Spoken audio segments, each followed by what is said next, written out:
Magandang araw mga kababayan. Welcome back to our channel, kung saan tinatalakay natin ang pinakabago at pinakaimportanteng balita tungkol sa modernisasyon ng ating sandatahang lakas. May panibagong balita na naman tayo tungkol sa patuloy na military exercise na Talisman Sabre 2025, kung saan ang United States Army ay nagpakita ng napaka-importanteng kakayahan sa pamamagitan ng kanilang Typhoon missile system, ang mid-range capability na kaya magpaulan ng SM-6 at Tomahawk missiles. Sa episode na ito, tatalakayin natin ang makasaysayang Live Fire event, ano ang ibig sabihin nito sa seguridad ng Indo-Pacific region, at kung paano naapektuhan nito ang Pilipinas, lalo na't kasalukuyang nakadeploy ang parehong sistema dito sa ating bansa. Pero bago tayo magsimula, tandaan natin na ang matatag na Pilipinas ay hindi lang nabubuo sa lakas militar, kundi sa maayos na pamahalaan, paglaban sa korupsyon, pagtanggi sa political fanaticism, at pagsugpo sa fake news. Mahalaga yan para sa tunay na seguridad at katatagan ng bansa. Sa gitna ng Talisman Sabre 2025 sa Australia, isang mahalagang sandali ang naganap. Unang beses na isinagawa ang live fire test ng Typhoon missile system sa labas ng mainland United States. Sa test na ito, isang SM-6 missile ang pinakawalan mula sa Typhoon launcher system at tumama ito sa isang maritime target. Ayon sa mga opisyal, successful ang operation, tumama at tuluyang pinabagsak ng missile ang target sa dagat. Ang resulta, pinatunayan ng Typhoon system na ito ay hindi lang pang-demo, kundi tunay na may kakayahang gamitin sa aktwal na combat scenario. Isang malaking hakbang ito pagdating sa pagpapakita ng US Army ng bagong multi-domain capability. Ang Typhoon missile system ay bahagi ng modernization efforts ng US Army, lalo na sa kanilang multi-domain task force. Isa itong mobile, ground-based system na may kakayahang maglunsad ng dalawang uri ng missiles. Tomahawk cruise missiles may range na higit sa 2,000 kilometers.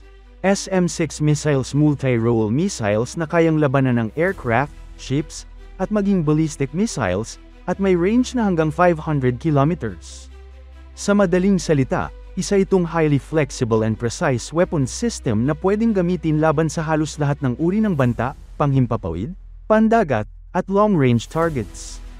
At dahil mobile ito, pwedeng ilipat-lipat ng mabilis depende sa pangangailangan, isang aspeto na napakahalaga lalo na sa Indo-Pacific region kung saan napakalaki ng area at maraming flashpoints.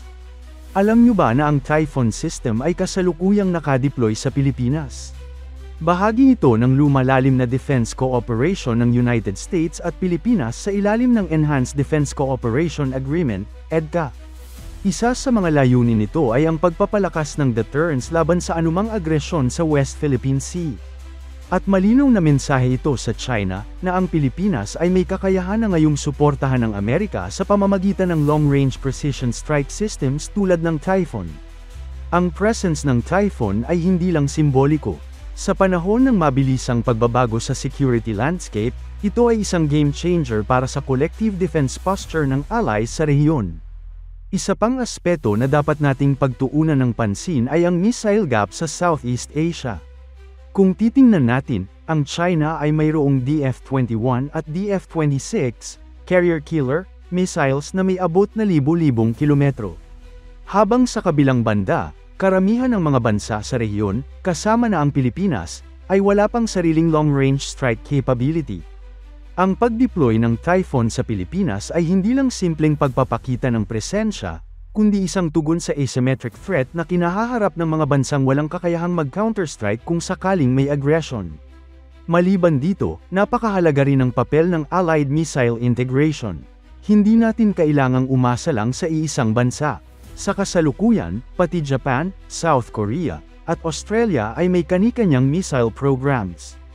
Ang interoperability o kakayahang magsanib puwersa ng mga sistemang ito ay nagpapalawak sa defensive umbrella ng rehiyon.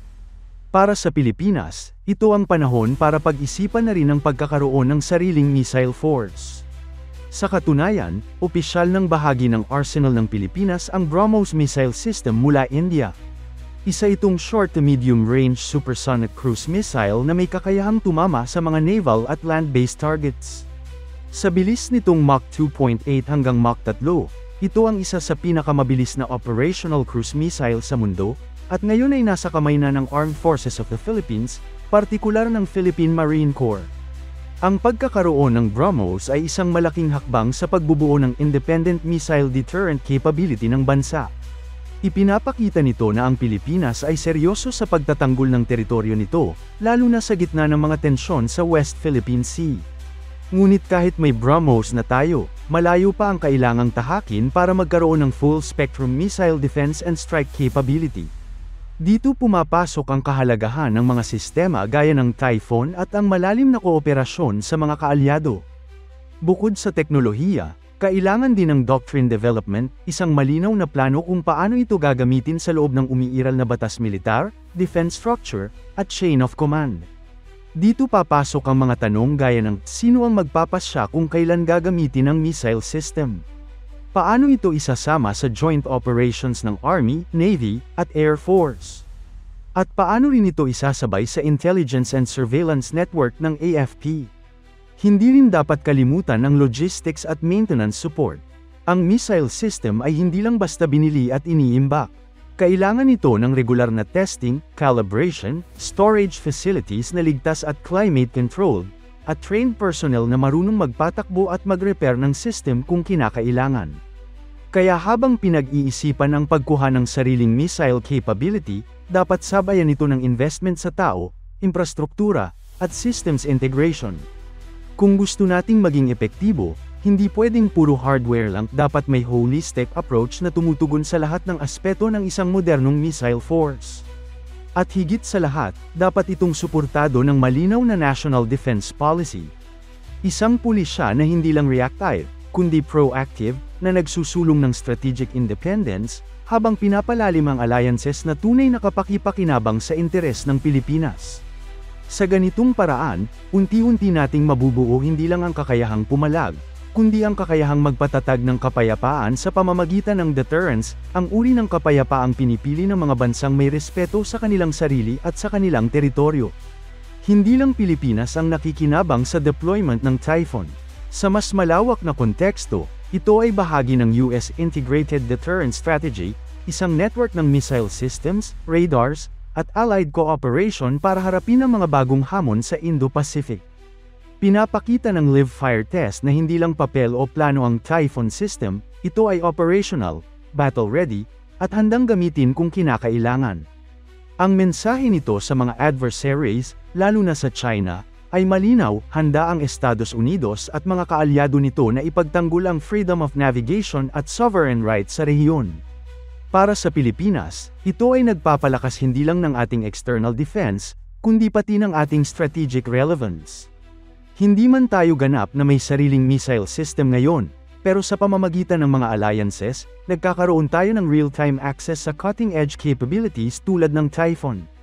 Habang nagpapatuloy ang modernization ng AFP, ang presence ng ganitong systems ay nagbibigay ng security assurance sa ating mamamayan at malinaw na babala sa mga umaabuso sa ating karapatan sa dagat. Ilang taon pa ang kailangang hintayin bago magkaroon ng Pilipinas ng ganitong klaseng missile system sa sariling arsenal. Pero habang papunta tayo roon, ang suporta ng ating mga kaalyado ay napakahalaga. Kaya mga kababayan, manatili tayong mulat at suportado sa mga hakbang ng ating pamahalaan para sa mas matatag na depensa. Ito ay hindi lang laban ng iisang bansa, ito ay laban para sa kapayapaan sa buong rehiyon. Hanggang sa susunod nating update, ito ang inyong channel na nagbibigay linaw sa mga nangyayaring military development sa Pilipinas at buong Indo-Pacific. Salamat sa panunood.